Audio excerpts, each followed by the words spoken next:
congratulations, back-to-back pa naman pang-bansa championship. Ano pong masasabi niyo? Siyempre, sobrang happy po sir, nakuha ang back-to-back. Yun po. Coach, nag-double kayo, naman kayo 1-2. Ano sinabi niyo sa mga bata para maging composed?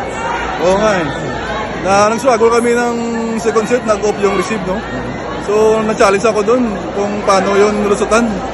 Kamuti na lang nag-step up yung saber namin, si number 2, si Lusaila. Yun po, naka-recover po yung team. Coach, ano yung kumbaga itong championship na back-to-back? What does this say about the program of Bacolod Taito? Bacolod Taito program is very strong po.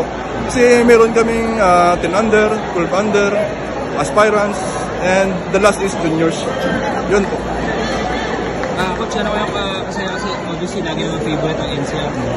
But for the second straight year, yung pride nyo, gano'n yun po, sa NCR po, ang volleyball program ng NCR, siyempre, sobrang lakas. Kasi nga, all over the Philippines yung recruit nila eh. Sa amin, local lang, Bacolod Negros lang. Pero yun po, happy ako na nakaya namin yung kalaban namin.